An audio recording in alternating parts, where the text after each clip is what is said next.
በስመ አብ ወወልድ ወመንፈስ ቅዱስ አሐዱ አምላክ አሜን። በክርስቶስ ክርስቲያን በወልድ ውሉድ በመንፈስ ቅዱስ መንፈሳውያን የተባላችሁ የክርስቶስ ቤተሰቦች የእናታችን የቅድስት ድንግል ማርያም የአስራት በኩራት ልጆች ሁላችሁም በያላችሁበት በወደደን ባፈቀረን በጌታችን በመድኃኒታችን በኢየሱስ ክርስቶስ ፍጹም ሰላምታ ሰላም ልላችሁ እወዳለሁ። ከእድሜያችን ይሄንን ቀን ሰዓት ደቂቃ ባርኮ ቀድሶ እግዚአብሔር ለዚህ ለተቀደሰ ቀን አድርሶናልና ለቅድስት ሥላሴ ክብር ምስጋና ይግባው። አትለይምና እናታችን ወላዲተ አምላክ እመብዙኃን ለስም አጠራሯ ክብር ምስጋና ይድረሳት። እንኳን ለሐዋርያው ለቅዱስ ዮሐንስ ወልደ ነጎድጓድ እና ለጻድቁ አባታችን ለአቡነ መልከ ጸዲቅ መታሰቢያ ክብረ በዓል በሰላምና በጤና ደረሰና ደረሳችሁ። ተከታታዮች ቤተሰብ ሁላችሁንም በመግቢያው ላይ ፍጹም በሆነው በክርስቶስ ሰላምታ እንዳቀረብኩላችሁ ይሄንን ገድል ድርሳናት ስንክሳር የምትሰሙ በድጋሚ እንዳትረሱ ሁልጊዜም አንድ ብርጭቆ ውሃ በማዘጋጀት ይሄንን ገድል አምናችሁ ጸልያችሁ ሰምታችሁ በጽሞና ብትጠጡት ከያዛችሁ ደዌ ትፈወሳላችሁ። ብትጠመቁት ከያዛችሁ ከአጋንንት ስራት ትፈታላችሁ። እንደዚሁም በቤታችሁ የተለያየ መንፈስ ቢላክ ወይም ተልኮም ከሆነ ካለም የምትፈትሹበት የምታባረሩበት የምትጠበቁበት ስለሆነ ሁላችሁም ይሄን እንድታደርጉ በቅዱሳኑ ስም ጠይቀብላችሁ እጅግ በጣም ደስ እያለኝና እየበረታው ሲሆን እናንተም ደግሞ በእውነት እንድታበረቱኝ ስለምፈልግ ለሁሉም ምእመናን ሼር በማድረግ ራሳችሁም ላይክ በማድረግ መልካም የሆነውን አስተያየታችሁን በመጻፍ እንደዚሁም ደግሞ ሰብስክራይብ በማድረግ እንድታግዙኝ በእውነት ሁላችሁንም እጠይቃለሁ። የቅዱሳን መታሰቢያ ለበረከት ስለሆነ አንድም ከህይወታቸው አንድም እግዚአብሔር ከሰጣቸው ቃል ኪዳን በረከት ስለምናገኝበት ይሄንን ሁላችሁም እንድታደርጉ በቅዱስ እግዚአብሔር ስም ጠይቃችኋል። በሶስተኛ እንግዲህ አገልግሎታችንን እንድትደግፉልን በተለይ ቴንኪዩ የሚለውን ባተን ስትጫኑ እንግዲህ አገልግሎቱን መደገፍ የምትፈልጉትን ያክል እንድትረዱ ይጠይቃልና በዚሁ አጋጣሚ ብዙ መስራት የምፈልጋቸው ነገሮች ስላሉ በዚህ መልኩ እንድታግዙን ሁላችሁንም ጠይቃለሁ። በመቀጠል በሶስተኛ በአራተኛ ደረጃ ላስቀምጠላችሁ የምፈልገው ነገር እግዚአብሔር ያደረገላችሁን ቅዱሳን በዚህ ገድል ድርሳናት ሰምታችሁ ህይወታችሁ ብዙ የተቀየረ እንዳለ አውቃለሁ። ጥቂቱን እየመጣችሁ እየነገራችሁኝ ነበርና በእናንተ መልካም አስተያየት እግዚአብሔር ያደረገላችሁን ድንቅ ተአምሮን ለመመስከር ጀምረናል። ብዙዎቻችሁ እየላካችሁልን ነው፣ እናመሰግናለን። አሁንም ከሁላችሁ ይሄንን እጠብቃለሁ። እኔም እንዲህ እያደረኩ አስተላልፋለሁ። የእግዚአብሔር የክርስቶስ ቤተሰቦች በዚህ መልኩ እንግዲህ ሁላችሁም እየላካችሁልኝ አንድ በአንድ የእነዚህን የቅዱሳን ተአምራቸውን በእውነት ለዓለም እንድትናገሩ ሁላችሁንም በእውነት ጠይቃችኋለሁ ማለት ነው። እህታችን ልካልኝ ታቀርብልናለች ከራሷ አንድ በስመ አብ በወልድ ወመንፈስ ቅዱስ አሐዱ አምላክ አሜን። በስመ አብ በወልድ ወመንፈስ ቅዱስ አሐዱ አምላክ አሜን። በስመ አብ በወልድ ወመንፈስ ቅዱስ አሐዱ አምላክ አሜን። የእግዚአብሔር ስም ይክበር ይመስገን። እንዴት ዋላችሁ? እንዴት አዳራችሁ? የዝክረ ቅዱሳን እህት ወንድሞቼ፣ እናቶች፣ አባቶቼ ከኔ ጋር ሁሉ ሰላም ክብር ምስጋና ይግባው ለድንግል ማርያም ልጅ መምህራችን እግዚአብሔር አምላክ የአገልግሎት ዘመንን ይባርክልን፣ መላ ቤተሰብን ይጠብቅልን። ከኔ ጋር ሁሉ ሰላም ክብር ምስጋና ይግባው ለድንግል ማርያም ልጅ አጸደ ሚካኤል ያው በስደት ዓለም ዱባይ ነው የምገኘው እና ምስክርነት ለመስጠት ነው የመጣሁት። የአጋዕዝተ ዓለም ሥላሴ የአብርሃም ሥላሴዎች ያደረጉልኝ ለመናገር ነው የመጣሁት፣ ለመመስከር። አጋዕዝተ ዓለም ሥላሴዎች ለእኔ ያደረጉልኝ ምንድነው? አሰሬ በጣም ክፉ የምትባል ነች የእውነት እና ያው ስራም ይበዛል። ብቻ ያንን ምንም የምታገናዝበው ነገር የለም። ብቻ ግን በጣም በትንሽ በትልቁ ነው በቃ ዝም ብላ ሰበብ ፈጥራ ነው የምትናገረኝ እና በጣም በቃ በወሩ ሁሉ ያኔ በየወሩ ሁሉ ጊዜ በቃ ለቅሶ ነው። በየወሩ በቃ ዝም ብላ ነገር ፈልጋ ነው እንትን የምትለኝ። ምክንያቷን ግን አላውቀውም ለምን እንደምትለኝ ማለት ነው። እንደወጣ ይሆን የምትፈልገው ወይ ምንድን ይሆን የምትፈልገው ግራ ይገባኛል። ወይም በለዋወሷ ላይ ያደረርኩት መንፈስ ይሆን የሚረብሸኝ። ምክንያቱም ግን አላውቀውም እና ግን አጋዕዝተ ዓለም ሥላሴዎችን እውነት በዚህ ሴትዮ ላይ ያደረርኩት መንፈስም ከሆነ ገስጹልኝ። ምክንያቱም ሴትዮዋን ባለማወቅም ዝም ብሎ የጭካኔም ከሆነ አራሩልኝ፣ አሳዝኑልኝ እና ምስክርነት በዚህ ከቅዱሳን እመሰክራለሁ፣ ምስክርነት እሰጣለሁ ብዬ ያለ አጋዕዝተ ዓለም ሥላሴዎች ታስዬ ነበር፣ ተማጽኛቸው ነበር። የአብርሃም ሥላሴዎች ሴትዮዋን ያው አስታግሰውልኛል እና በቃ ሰላማዊ በቃ ያጭቅጭቅ የለም። በየወሩም የምትጨቃጨቀኝ በየወሩ በቃ ምክንያት ፈልጋም የምትናገረኝ ነገር የምትፈልገኝ ምንም ለምስጋና እግዚአብሔር አምላክን ለማመስገን እንጂ እንትን የምለው ያ በሷ ምክንያት ማልቀሴ እግዚአብሔር ይመስገን ቀርቶልኛል ማለት ነው እና አጋዕዝተ ዓለም ሥላሴ ለኔ እንደደረሱልኝ እኔ እንደሰሙ ሁላችንም ስሙን ሁላችንም ይድረሱልን እና እንደውም ከአምስት አቦ ጀምሮ እስከ 19 ገብረ የፍርድ ቤት ቀጠሮ ነበረ እና በዕለቱ ተዘክረው የሚውሉ ቅዱሳን ሰማዕታትን ስማጸን በቃ ነገሩ መልካም እንዲሆንልኝ እንዲሳካልኝ በየቀኑ ተዘክረው የሚውሉ ቅዱሳን ሰማዕታትን ስማጸናቸው ነበርና ያም ነገር ተሳክቶልኛል። እልል ብላችሁ በዕለቱ ተዘክረው የሚውሉ ቅዱሳን ሰማዕታትን አመስግኑልኝ። እናቴ የሰምነሽ ኪዳነ ምሕረትን አመስግኑልኝ እልል ብላችሁ አመስግኑልኝ እውነት እና ስለ ሁሉም ነገር እግዚአብሔር ይመስገን። ወንድማችን እግዚአብሔር አምላክ በድጋሚ አገልግሎት ዘመንን ይባርክልን። እግዚአብሔር ይባርክ፣ እግዚአብሔር ይስጥልን፣ በቤቱ ያጽና፣ እግዚአብሔር ይስጥልን። እንግዲህ ያነጋገር ችግር ሊኖርብ ይችላል፣ ይቅርታ ያደረግልኝ። እልል ብላችሁ አጋዕዝተ ዓለም ሥላሴዎችን አመስግኑልኝ። እግዚአብሔር ይስጥልኝ። ቃለ ሕይወት ያሰማልን፣ ቃለ ሕይወት ያሰማልን፣ መንግሥተ ሰማያትን ያወርስልን፣ በጸጋ ላይ ጸጋ ይጨምርልን። እዚህም የበለጠ እንድታገለግሉ እግዚአብሔር እንዲያደርግላችሁ የአምላክ በጎ ፍቃድ ይሁንልን። እንግዲህ ጸሎቱ አሁን ይጀምራል። ጸሎት ከመጀመሩ በፊት ሁል ጊዜ እንደምናደርገው ሁሌም እንደምትታዘዙኝ ሁሌም ለቅዱሳን ለማስደሰት እንደምትሮጡ ሸር ያላደረጋችሁ ሸር በማድረግ ላይክ ያላደረጋችሁ ሳትረሱ እንድታረጉ ስራ ቦታ ላይ ሆናችሁ የምትከታተሉላችሁ ኪሳችሁ ላይ ያስገብታችሁ የምትሰራላችሁ አንዴ ደቂቃ ቆም ብላችሁ ይሄን በማድረግ ተባበሩን። እስካሁን ለረጅም ዓመት ከኛ ጋር ሁሌ የምትከታተሉ ሰብስክራይብ ያላደረጋችሁ አላችሁ፣ ሰብስክራይብ አድርጉ። የማታውቁ ከሆነ ለሚያውቁ ሰዎች በመጠየቅ ቤተሰብ እንድትሆኑ ሁላችሁም እናሳስባለን። ዛሬ ደስ የሚል ነገር ልነግራችሁ እወዳለሁ።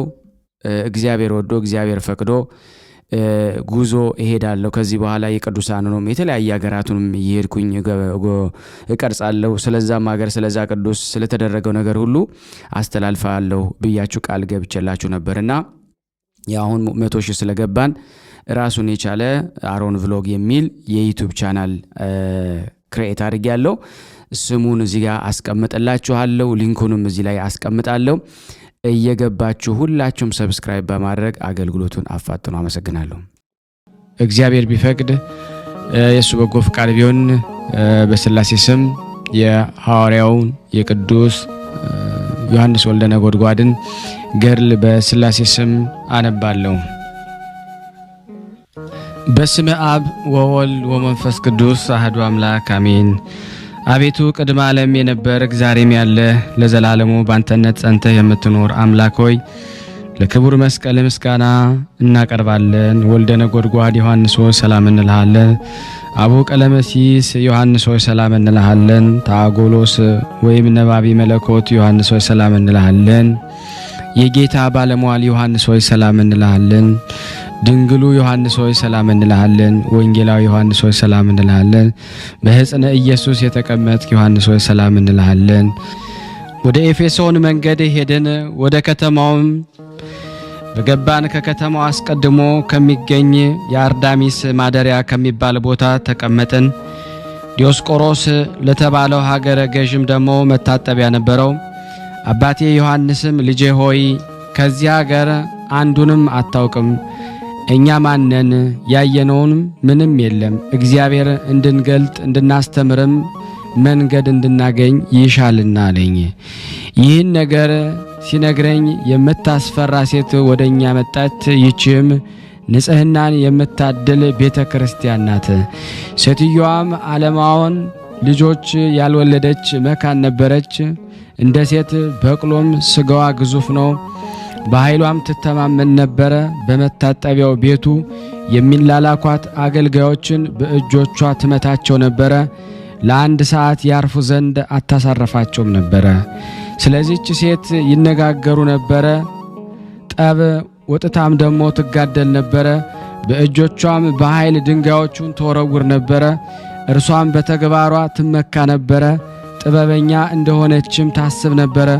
ወደ እርሷ የሚመለከቱትን ታስታቸው ዘንድም ትጋጊያጥ ወይም ትኳኳል ነበረ። ተቀምጠን ሳለን ወደ እኛ በተመለከተች ጊዜ ልብሳችንን የጎሰቆለ ነበረ። በልቧም አዘነች። እኛም ነጋዴዎች እንደሆንን አሰበች። ትረዳቸው በመታጠቢያን ቤቱ እንድንደክም አደረገች። አባቴ ዮሐንስ ሰውዬ ሆይ ከወዴት ነህ አለችው። እኔ ሩቅ ሀገር ነኝ አላት። ወገኖችስ ከየት ናቸው አለችው። እኔ ክርስቲያን ነኝ አላት። ለመታጠቢያ ቤቱ አንዳጅ ለመሆን ትፈልጋለህን? እኔ ደሞዝን እሰጣለሁ አለችው። እርሱም እሺ አላት። ወደ እኔ መለስ ብላ አንተስ ምን ትላለህ አለችኝ። አባቴ ዮሐንስን ወንድሜ ነው አላት። መታጠቢያ ቤቱን የሚያጸዳዳ እንዲሆን እሻለሁ አለችው። በአንድነትም ወደ መታጠቢያው ቤቱ አመጣችን። አባቴ ዮሐንስን የመታጠቢያ ቤቱ አንዳጅ አደረገችው፣ እኔንም አጣቢ አደረገችኝ። 3 ህብስትም ሰጠችን። 4 ቀን ያህልም ተቀመጠን። አባቴ ዮሐንስ ማንደድ አልቻለበትም። ይዛም ከመሬት ጣለችው። ከሀገርህ የሸሸ ክፉ አገልጋይ ሆይ ጥፋ፣ ሕይወትም አይገባህም እያለች ምሕረት በሌለው ጽኑ አመታት መታችው። እንደማትችል ስታውቅ በዚህ ሥራ ትገባ ዘንድ ለምን ደፈርክ? እኔም ሮማንን ታሸንፋት ዘንድ ወደዚህ የመጣህበትን ሥራህን ተመልክቼ ዜናዋ በደረሰባት በሮሚያ አገር ከእጆች ማዳን አይቻልህም። አንተ አገልጋይ ነህና አንተ ስትበላና ስትጠጣ ጎበዝ ነህ፣ በሥራ ጊዜ ግን ሰነፍ ነህ። ይህን ክፉ ልማድ ካንተ አርቅ። መልካሙን የሮማንን መልእክትንም መልእክትህ አድርጋለች። አባቴ ዮሐንስ ይህንን ክፉ ነገር ስትናገር በሰማሁና በትሩንም በተመለከትኩም ጊዜ ጽኑ ሐዘንን ደግሞ አዘንኩኝ። አባቴ ዮሐንስ ሳዝን በተመለከተኝ ጊዜ ልጄ አብሮኮሮስ ሆይ እንደዚህ ለምን አሰብክ? በባህር እንደተሰጠምክ አታውቅምን? እኔም በጥልቁ ባህር 40 ቀን ተቀመጥኩ፣ በእግዚአብሔር ቸርነትም ዳንኩ። አንተ ግን በአበደችና ቁጣዋ ጥቂት በምትሆን በአንዲት ሴት ጥፊ አዘንክ። ወደ ሥራ ተመለስ፣ በፍጥነትም ሥራ። ጌታችን ኢየሱስ ክርስቶስ በጥፊ ተመትቷልና በፊቱም ደግሞ ተተፍቶበታል፣ ገርፈው ሰቅለውታልና። ፍጥረቶችንም እኛንም በደሙ አዳነን። ከኃጢአት ብቻ በቀር እኛን መለሰ። ስለዚህ ሁሉ ነገር አስቀድሞ ነገረን፣ ይህ ሁሉ ያገኘናልና። ነገር ግን በመታገሳችን ነፍሳችንን እንጠቅማለን አለኝ። ከእርሱ ይህን በሰማሁ ጊዜ ሮምና ወደ አዘዘችኝ ተግባር ተመለስኩ። ከዚያች ቀን በኋላ በማግስቱ ሮምና ወደ አባቴ ወደ ዮሐንስ መጣች። ልትለብስ ደግሞ ከፈለክ እኔ እሰጣለሁ፣ ነገር ግን ስራህን አሳምራለችው። አባቴ ዮሐንስ መለሰና እንዲህ አላት፣ የሰጠሽኝ ይበቃኛል፣ ስራዬንም አሳምራለሁ አላት። እርሷም የተሰበሰቡት ለምን ይሰድቡሃል? ስራህን ስለማታሳምር ነው እንጂ አለችው። እርሱም መለሰና እንዲህ አላት፣ በመጀመሪያ ይህ ጥበብ አልነበረኝም፣ ስለዚህ ዕውቀቴ ጥቂት ነው። በተቀመጥኩ ጊዜ መልካም ስራ እንዳለኝ ወይም እንደምሰራ ታውቂያለሽ። በመጀመሪያ ጊዜ ማንኛውም ስራ አስቸጋሪ ነው። ይህን ከእርሱ በሰማች ጊዜ ወደ ቤቷ ተመለሰች። ሁሉን የሚጠላ ሰይጣን በሮምና አምሳል ለአባቴ ለዮሐንስ ተገለጠ። ሰነፍ ሆይ ስራህን ለምን አታሳምርም? እነሆ ስራ አበላሸ። እታገስ ዘንድ አይቻለኝም።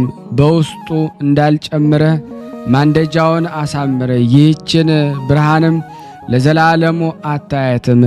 በሕይወት ትኖር ዘንድ አይገባህምን ላይህም አልሻምና። አመፀኛ ሆይ ውጣ፣ ሰውዬህንም ውሰድ፣ ከሥራ ክፋት የተነሳም ከእኛ ወደ ሀገር ሂድ አለው። ሰይጣንም አባቴ ዮሐንስ ይመታው ዘንድ እሳት የሚጨምርበትን የብረት በትር ያዘ። እኔም እገድልሃለሁ፣ ከዚህ ውጣ፣ ምንም ትላላከኝ ዘንድ አልሻም አለ። አባቴ ዮሐንስ ሰይጣን እንደሆነ በተረዳ ጊዜ አንድ አምላክ በሆነ በአብ በወልድ በመንፈስ ቅዱስም እንዲወገድ አዘዘው። በዚያች ሰዓት ሰይጣን በእርሱ ስልጣን እየሮጠ ሸሸ። በማግስቱም ሮምና አባቴን አገኘችው። ስለ አንተ ለሥራህ ደግሞ የምትገባ እንዳልሆንክ ብዙ ነገር ነገሩኝ። እንድተውህም ምክንያት ታመካኛለህ። እንግዲህ ከፈለክ ከሥጋህ ያልተሰበረ ሰውነትን አልተውም አለችው። ይህን ሁሉ ስትናገረው አንዲት ቃልስ እንኳንም አልመለሰላትም። ትዕግስቱን የዋህናውና በተመለከተች ጊዜም ሰነፍ ልብ ዝንጉ እንደሆነ አሰበች። ስትናገርም የኀፍረትና የጉስቁልና ነገር ትናገረው ነበረ። በፊቱም አፈር ትጨምርበት ነበረ። አንተ አገልጋይ እንደሆንክ ታምናለህ አለችው። አባቴ ዮሐንስ እኛ አገልጋዮችሽ ነን፣ እኔ አንዳጅ ነኝ፣ አብሮኮሮስም የጽዳት ሰራተኛሽ ነው አላት። ለተረገመችም ለሮምናም ደግሞ ከገዢው ባለሟሎች ፍቅረኛ ነበራት። እርሷም ከእርሱ ደረሰች። አባቶች ተውልኝ፣ 2 ባሮች በእኔ ዘንድ አሉ፣ ለረጅም ጊዜ ከእኔ ሸሽተው ነበረ። በዚችን ዕለት ግን ወደ እኔ ተመለሱ። እነርሱም የእኔ ባሮች እንደሆኑ አምነዋለሁ። እኔም የአገልጋይነታቸውን ሰነድ እንድትጽፍልኝ እሻለሁ አለችው። ያም ባለሟልም የአባቶችሽ ባሮች መሆናቸውን ካመኑ በእነሱ ላይ 3 ምስክሮችን አዘጋጂ፣ በእነሱ ላይም ትክክለኛ የሆነ የባርነታቸውን ሰነድ ይጻፍ አላት። አባቴ ዮሐንስ ያደረገችውን ሁሉ በመንፈስ ቅዱስ አወቀ። ልጄ ሆይ ይህች ሴት ባሮች መሆናችንን እንድናምንላት ትሻለችና አስተውል። ልጄ ሆይ ስለዚህ ነገር ልቦናህን አታሳዝን፣ ነገር ግን ፍጹም ደስታን ተደሰት። የምትሻውንም እናደርግላት፣ እንመንላት። እኛ ማን እንደሆንን ጌታችን ኢየሱስ ክርስቶስ ያውቃልና አለኝ። አባቴ ዮሐንስ ትእዛዙንም ሳይፈጽምም ሮምና በታላቅ ኃይል መጣች። አባቴ ዮሐንስንም ያዘችው። አገልጋይ ሆይ ለምን ትሸሻለህ? እመቤት በመጣች ጊዜ ትቀበላት ዘንድ የማትፈጥነው ለምንድን ነው? ከመሬት ወድቀህስ ለምን አትሰግድላትም? አንተ ባሪያዬ አይደለህንም? አገልጋይ ሆይ ሸሽልኝ አለችውና በጥፊ መታችው። እስኪ ንገረኝ አለችው። እርሱም እኛ አገልጋይሽ ነን፣ እኔ እሳት አንዳጅ ነኝ፣ አብሮኮሮስም ጽዳት ሰራተኛሽ ነው አላልሁሽምን አላት። ዳግመኛም ቃሏን ደገመች። የማን ባሮች ናችሁ ንገሩኝ አለቻቸው። አባት ዮሐንስ እኛ በአንድነት አገልጋዮችሽ እንደሆንን 3 ጊዜ አረጋገጥኩልሽ አላት። እርሷም 3 ምስክሮች ካሉበት ከሀገሩ ምኩራብ አደረሰችን። የባርነትንም ጽሑፍ በእኛ ላይ አጻፈች። አስቀድማ በምትቀመጥባት በዚያች መታጠቢያ የጋኔን ኃይል ነበረ። በሰራተኞች በምትሰራበት ጊዜ በመሰረቷ ውስጥ ሴት ልጅ አደረጉ። በሕይወት እንዳለች በላይ ሰሩባት። ከዚህ ተግባር የተነሳ የአጋንንት ኃይል ነበረባት። በየዓመቱም ሰይጣን በመታጠቢያው ቤት የሕያዋይቱን ነፍስ ያነቃት ነበረ። የመታጠቢያውም ባለቤት ዲዮስቆሮዶስም እንደዚህ የሚሆንባቸው ዕለታት ያውቃቸው ነበረ። መልኩ ፍጹም ያማረ ልጅም ነበረው። ስሙም ዶማስ ይባል ነበረ። ዕድሜውም 12 ዓመቱ ነበረ። አባቱ የሰይጣን ተግባር በሚከናወንበት በዚያ ዕለት ከመታጠቢያ ቤት እንዳይገባ ይከለክለው ነበረ። በመታጠቢያው ቤት 3 ወር ከቆየ በኋላ የዲዮስቆሮዶስ ልጅ ብቻውን ይታጠብ ዘንድ ወደ መታጠቢያው ቤቱ መጣ። እኔም እንደተለመደው ለመታዘዝ ከእርሱ ጋር ገባው። እርሱም ደግሞ ቀድሞ ይገባ። ሰይጣንም ያዘውና አንቆ ገደለው። አገልጋዮቹ በተረዱ ጊዜ ወዮልን፣ ወዮት አለብን፣ ጌታችን ሞቷልና እያሉ ወጡ። ሮምናም በሰማች ጊዜ ልብሶቿን ቀደደች፣ የራስ ጸጉሯንም ደግሞ አከከች። ወዮልኝ፣ ወዮት አለብኝ፣ ጎስቋላዋ እኔ ምን እላለሁ? ይኸው ደግሞ በዲዮስቆሮዶስ ፊት የምቆምበት ስለምወደው ስለ ልጁ ሞትም የምናገርበት ምን ኃይል አለኝ? እርሱ ሞቷልና አለች። ሌላም ብዙ ተናገረች። በምኩራቡም ወደ አሉት ጣዖታቶችም ጮኸች። ዲዮርዳሚስ ሆይ እርዳኝ፣ ልመናዬንም ስማኝ። ጌታዬ ዶማስንም አደንልኝ። እኛ የኤፌሶን ሰዎች ሁላችንም አንተ ዓለምን ሁሉ የምታረጋጋ እንደሆንክ እናውቃለን። የራስ ጸጉሯን እያከከች ከ3 ሰዓት ጀምራ ለ3 ሰዓት ቆየች። እርሷም ታለቅስ ነበረ። ብዙ ሰዎች ተሰበሰቡ። ከእነሱ ስለዚያ ልጅና ስለ ሮምና ሐዘንና ደግሞ ለቅሶ የሚያዝኑ ብዙዎች ነበሩ። አባቴ ዮሐንስ ከሚያነድበት ቦታ ወጣ። ልጅ አብሮኮሮስ ሆይ በዚህ አገር ለምን ጩኸት ነው? ሴትዮዋስ የት ናት አለኝ። ሮምናም ደግሞ ሲያነጋግረኝ በተመለከተች ጊዜ ፈጥና ያዘችው። ጠንቋይና አመፀኛ ሰው ሆይ በአንተና በጥንቁልና ምክንያት አማልክት ራቁ፣ ልመናዬንም ደግሞ አልሰሙኝም አለችው። አባቴ ዮሐንስንም በጥፊ መታችው፣ እንዲህም አለችው፣ ሰነፍ አገልጋይ ሆይ በእኔ ላይ ደግሞ ትዘባበት ዘንድ ደረስክ። ጌታዬ ምን ስላገኘው ትዘባበታለህ? ሰነፍ ባሪያ ሆይ ምን ትላለህ? አለችው። አባቴ ዮሐንስ ይህን ቃል ከሮምና በሰማ ጊዜ ወደ መታጠቢያ ቤት ገባ። በሞተው ልጅ ራስ በኩል ቆመ። እርሱም ደግሞ ስላገኘው ነገር አደነቀ። መንፈስ ርኩስን ገሰጸው። ልጁም ነቃ። በትምህርተ መስቀል ፊቱን አማተበ። በእጁ ይዞም አስነሳው። በተሰበሰቡት በእኒያዚያ በጠላቶቹ መካከል በሕይወቱ ከመታጠቢያው ቤቱ አወጣው። ሮምናም ደግሞ ጌታሽን ውሰጂ፣ ምንም ችግር የለበትም፣ ሕያው ነው፣ ጤነኛ ነው፣ በጌታችን በኢየሱስ ክርስቶስ ኃይል ድኗል፣ ደህናም ሆኗል አላት።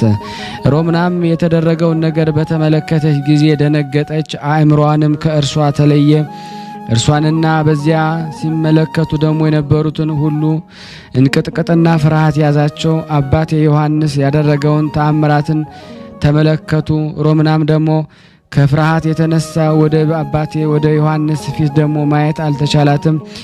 በዚያ ሰው ደግሞ ላይ ክፉ ተግባራትን ሁሉ በማድረጌ ወዮልኝ፣ ወዮት አለብኝ፣ ዋሻው እንጂ የእኔን አገልጋይ አይደለም። በጥፊ በበትር ስለመታሁት በእኔ ላይ ይሁን አለች። ፈጽማ ማዘነች። አባቴ ዮሐንስ ወደ ሴትዮዋ ፊት ወደ አገኛት ሐዘንና ኀፍረት በተመለከተ ጊዜም እጇን ያዛት። አንድ አምላክ በሆነ በአብ በወልድ በመንፈስ ቅዱስ ስም እያለም ፊቷን በተከበረው ትምህርተ መስቀል ባረካት። ስለዚህ ሰውነቷ ጸጥ አደረገች፣ ነፍሷንም በቅዱስ ዮሐንስ ስልጣን ጣለች። አንተ ማን እንደሆንክ እንድታስረዳኝ እለምንሃለሁ። ይህን ማድረግ የተቻለህ እግዚአብሔር ወይ የእግዚአብሔር ልጅ ብትሆን ነው አለችው።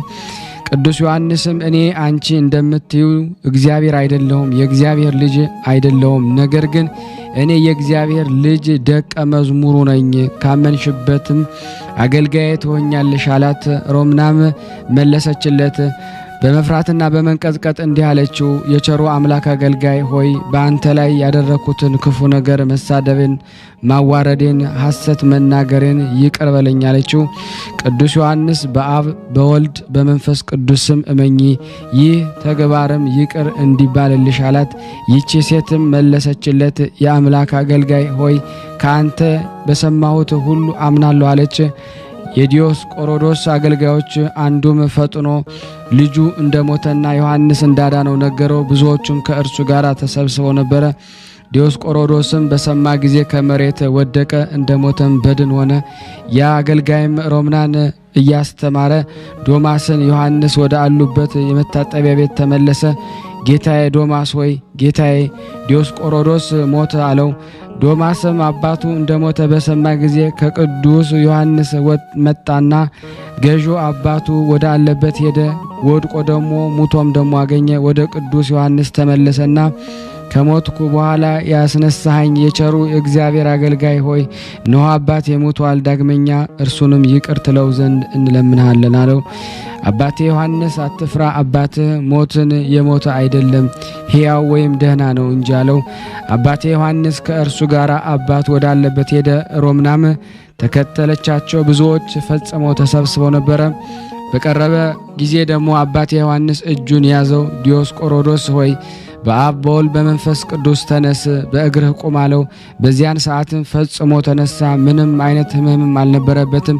የተሰበሰቡትም አባቴ ዮሐንስ ያደረጋቸውን ተአምራትን ኃይላት አደነቁ። ከተሰበሰቡትም እርሱ አምላክ ነው ያሉ አሉ፣ ጠንቋይ ነው ያሉም አሉ፣ ለጠንቋይ የሞተውን ያስነሳ ዘንድ አይቻለውም ያሉም አሉ።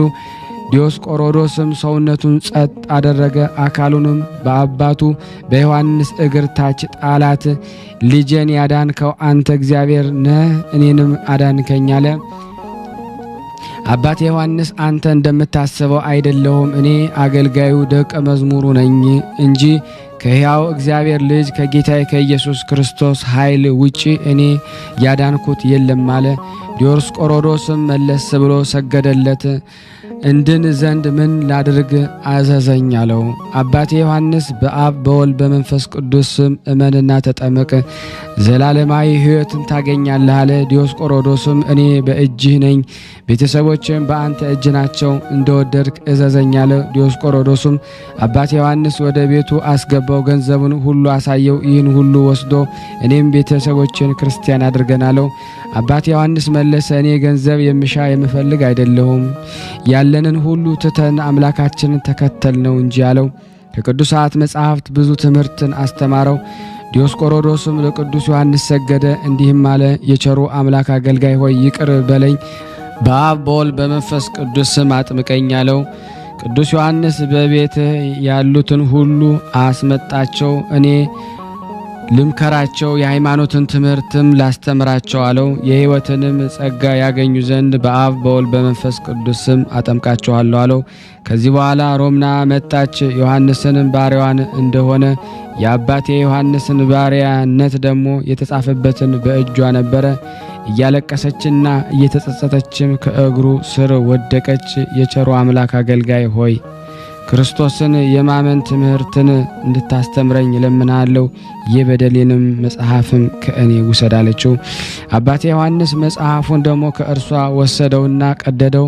በአብ በወልድ በመንፈስ ቅዱስ ስም ተጠመቂ እያለም አጠመቃት። ከዚህ በኋላ ቅዱስ ዮሐንስ ዲዮስቆሮዶስ ቤት ወጣ። ወደ መታጠቢያው ገባና ሰዎችን የሚያንቀውን ከእርሷ አስወጣ። ወደ ዲዮስቆሮዶስ ቤትም ተመለሰ። ብዙ ሰዎችን ወደ እርሱ ተመለሱ።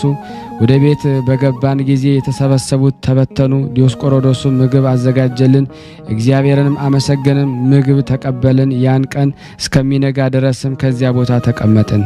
የዚች ሀገር ሰዎች አርዳሚስ ለሚሏቸው አማልክቶች ታላቅ በዓልን አከበሩ። አባቴ ዮሐንስ በዚያ ቦታ ነበረ። አርዳሚስ በተባለው ጣዖት ፊትም ቆመ። ስለ በዓሉ ቀንም ደግሞ ሁሉም የኤፌሶን ሰዎች ያማሩ ልብሶችን ለብሰው ተቀመጡ ነበረ። የተከበረው አባቴ ዮሐንስ ነበረ። በመታጠቢያ ቤት በማንደድ የሚያገለግልበት ልብስም ደግሞ በእጁ ላይ ነበረ። አረማውያንን ደግሞ በተመለከቱ ጊዜም በድንጋይ ወገሩት። ከእነርሱም ደግሞ አንዲት ድንጋይም አልመታውም። ነገር ግን ድንጋይቱ ደግሞ ጣዖቱ እስከሚሰበር ድረስ ይመታ ነበረ። አባቴ ዮሐንስ እናንተ የኤፌሶን ሰዎች ሆይ ለምን እንዲህ ትሰንፋላችሁ? ለረከሱ አጋንንት ለምን ትሰዋላችሁ? ፍጥረቱን ሁሉ የፈጠረ እግዚአብሔርን ለምን ትተዋላችሁ? እግዚአብሔር ታላቅ ነው፣ ኃይሉም ታላቅ ነው አላቸው። የሐዋርያው ቅዱስ ዮሐንስ ወልደ ነጎድጓድ በረከት በእኔ በእናንተ በሁላችን በሕዝበ ክርስቲያን ላይ ጸንቶ በእውነት ይኑር አሜን። ያለ ሐሰት የቀረብነውን ጸሎታችን ልመናችንን እግዚአብሔር ይቀበለን እንደ ቸርነቱ ነው እንጂ እንደኛ ኃጢአት ብዛት አይሁን። አቤቱ ቅድመ ዓለም የነበርክ ዛሬም ያለ ለዘላለም በአንተነት ጸንተ የምትኖር አምላክ ሆይ ለክቡር መስቀል ምስጋና እናቀርባለን። ወልደ ነጎድጓድ ዮሐንስ ሆይ ሰላም እንልሃለን። አቡነ ቀለመሲስ ዮሐንስ ሆይ ሰላም እንልሃለን። ታጎሎስ ነባቢ መለኮት ዮሐንስ ሆይ ሰላም እንልሃለን። የጌታ ባለሟል ዮሐንስ ሆይ ሰላም እንልሃለን። ድንግሉ ዮሐንስ ሆይ ሰላም እንልሃለን። ወንጌላዊ ዮሐንስ ሆይ ሰላም እንልሃለን። በሕፅነ ኢየሱስ የተቀመጥክ ኢየሱስ ዮሐንስ ሆይ ሰላም እንልሃለን። አሜን። ያቀረብነው ጸሎት ልመናችን ተቀበለን ዘንድ በአንድነት ሆነን ቅዱስ የሆነውን ስምን አባታችን ሆይ እንላለን። አባታችን ሆይ በሰማያት የምትኖር ስምህ ይቀደስ፣ መንግስትህ ትምጣ፣ ፈቃድህ በሰማይ እንደሆነች እንዲሁም በምድር ትሁን። የዕለት እንጀራችንን ስጠን ዛሬ፣ በደላችን ይቅር በለን እኛም የበደልነውን ይቅር እንደምንል። አቤቱ ወደ ፈተና አታግባን ከክፉ ሁሉ አድነን እንጂ መንግስት ያንተ ናትና ኃይል፣ ክብር፣ ምስጋና ለዘላለሙ አሜን። እመቤታችን ቅድስት ድንግል ማርያም ሆይ በመልአኩ በቅዱስ ገብርኤል ሰላምታ ሰላም እንልሻለን። በሐሳብሽ ድንግል ነሽ፣ በስጋሽም ድንግል ነሽ። የአሸናፊ እግዚአብሔር እናት ሆይ ሰላምታ ላንቺ ይገባሻል። ከሴቶች ሁሉ ተለይተሽ አንቺ የተባረክሽ ነሽ፣ የማኅፀንሽ ፍሬ የተባረከ ነው። ጸጋን የተሞላሽ ቅድስት ሆይ ደስ ይበልሽ፣ ልዑል እግዚአብሔር ከአንቺ ጋር ነውና ከተወደደው ልጅሽ ከጌታችን ከመድኃኒታችን ከኢየሱስ ክርስቶስ ዘንድ ይቅርታና ምሕረትን ለምኝልን ኃጢአታችንን ያስተሰርይልን ዘንድ ለዘላለሙ አሜን። ምስጋና ይሁን አንድ አምላክ ለሚሆን ለአብ ለወልድ ለመንፈስ ቅዱስ ዛሬም ዘወትርም ለዘላለሙ አሜን። የቅዱሳን ዝክር ተከታታዮች ሁላችሁም ሼር ላይክ በማድረግ ለምእመናን እንድታደርሱ በቅዱስ ጊዮርጊስ ስም ጠይቃቸዋል። ከዚህ በመቀጠል ደግሞ የጻድቁ አባታችን የአቡነ መልከ ጸዲቅን ገድላቸውን 4 ቀን የሚነበበውን በሥላሴ ስም አነባ ነው። አንድ አምላክ በሚሆን በአብ በወልድ በመንፈስ ቅዱስ ስም አምነን በአባታችን የአቡነ መልከ ጸዲቅ ገድል ነው። ጸሎትና በረከቱ በእኔ በሁላችን በሕዝበ ክርስቲያን ላይ ጸንቶ ለዘላለሙ በእውነት ይኑር አሜን። ያለ ሐሰት ከዕለታት አንድ ቀን በእርሱ ላይ ያደረገውን የእግዚአብሔርን ጸጋ አይተው የተክለ ሃይማኖት ልጆች የመንፈስ አባት እንድትሆነን የቅድስና ሹመትንም ትቀበል ዘንድ የነፍስ አባትም ትሆነን ዘንድና አባ ገብርኤል ወደ ተባለ ጳጳስ ሂድ አሉት። በዚያን ጊዜ አባታችን ቅዱስ መልከ ጸዲቅ እኔ የተናኩ የተዋረድኩ የረከስኩ ኃጢአተኛ ስሆን እንዴት አባት እሆናለሁ አለ።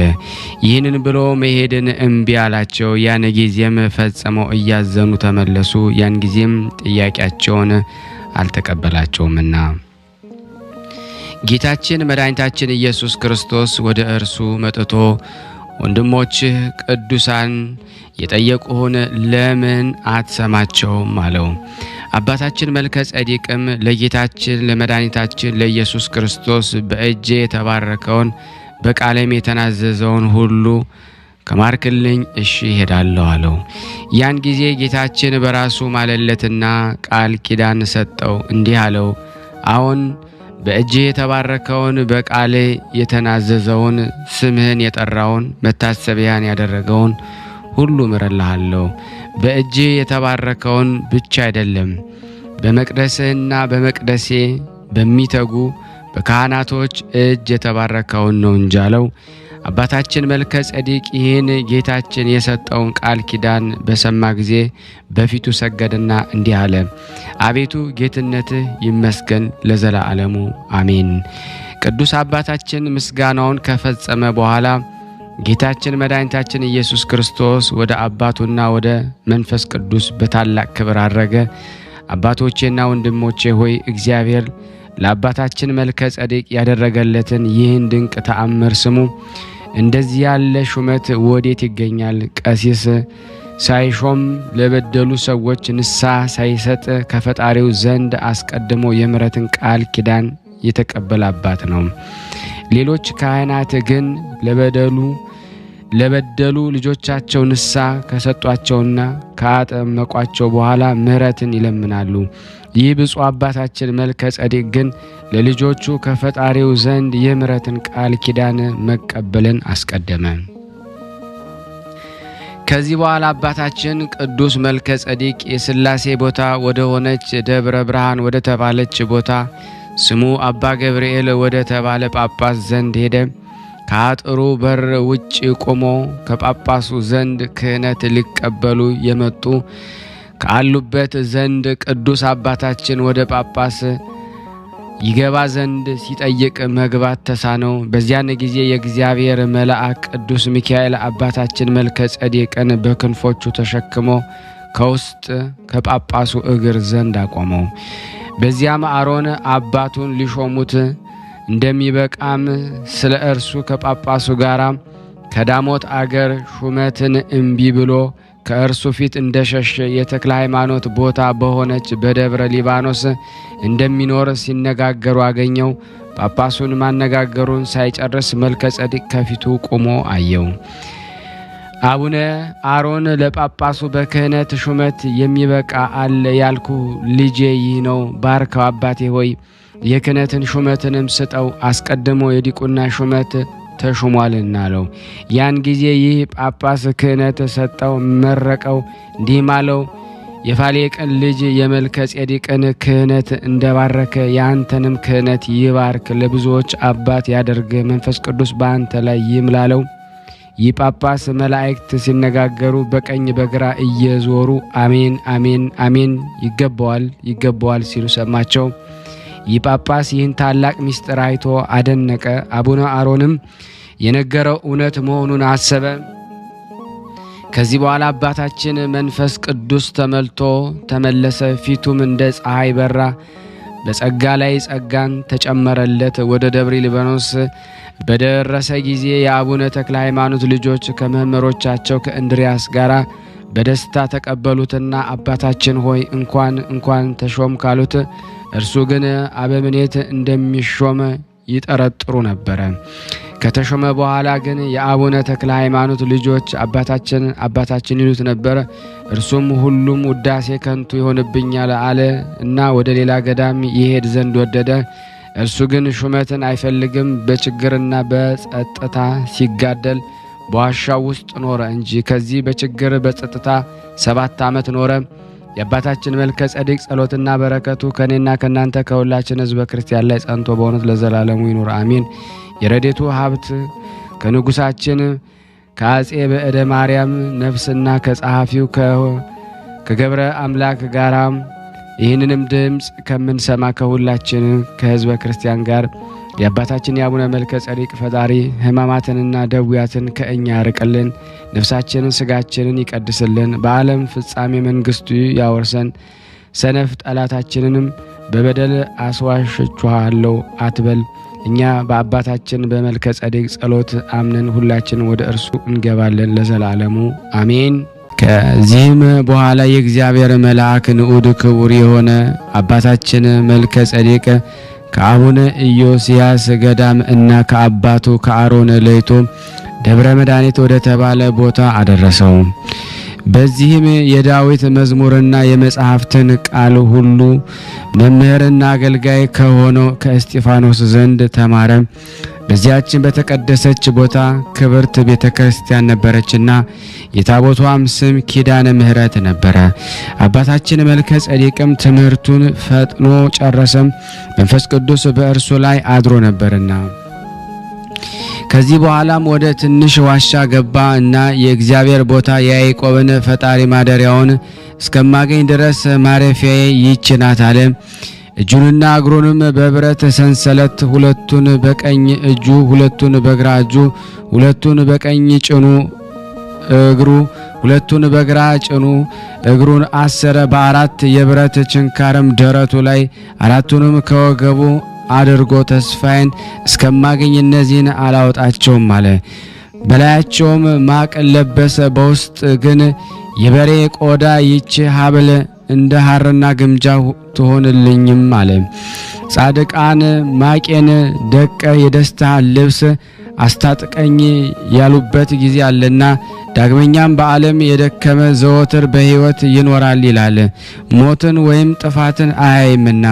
ሲራክም ልጄ ሆይ እግዚአብሔርን ለማገልገል በሄድክ ጊዜ ሰውነትን ለመከራ አዘጋጃለ። ሐዋርያው ጥቂት ጊዜ መከራን ከተቀበላችሁ እሱ ደስታን ይፈጽምላችኋል ብሏል። በዚህ በየቀኑ 3000 ስግደትን እየሰገደ ኖረ። በገመድ ጅራፍም 300 በየቀኑ እየገረፈ ደሙ እንደ ውሃ እስኪፈስና በተረከዙ ላይ እስኪንጠፋጠፍ ምድር በደሙ እስክትርስ ድረስ ጓደኛውንም ያለማዳላት ግረፈኝ ይለው ነበረ። አባታችን መልከ ጼዴቅ ስለ ጸሎቱና ስለ ተጋድሎው የሚወደው አንድ ሰው ነበርና እርሱም አባቴ ወይ እንዲህ አትበል፣ እንዴት እገርፋለሁ አይቻለኝም ይለው ነበረ። ቅዱስ አባታችንም ግረፈኝ አለው። ያን ጊዜ ያ የሚገርፈው ሰው ስቅጥጥ የሚያደርግ የሥጋውን ግርፋት አይቶ በማዳላት ገረፈው። አባታችን እንዴት ታዳላለ? የሥጋዊውንም የደማዊውን ነው እንጂ የእግዚአብሔርን አታስብምና ልጄ ሆይ ከእኔ ሂድ፣ ዛሬስ አትግረፈኝ አለው። ከዚያ ቀን ጀምሮ ጌታችን መድኃኒታችን ኢየሱስ ክርስቶስ ከጲላጦስ ዘንድ መገረፉን ባሰበ ጊዜ ራሱ በእጁ ያለምንም ምሕረት ይገርፍ ነበረ። የክርስቶስን መቸንከር ባሰበ ጊዜ አባታችን መልከ ጼዴቅ ታሰረ። የክርስቶስን መከራ መስቀሉን ባሰበ ጊዜ በብረት ልብስ ወገቡን ደረቱን አዘውትሮ የጎን አጥንቱ እስከሚታይ ድረስ አጥብቆ አሰረ። ክርስቶስ የተጎነጎነ የእሾህ አክሊልም መቀናጀቱን ባሰበ ጊዜ አባታችን መልከ ጼዴቅ ቆቡን ከደረቀ የከብት ቆዳ አደረገ።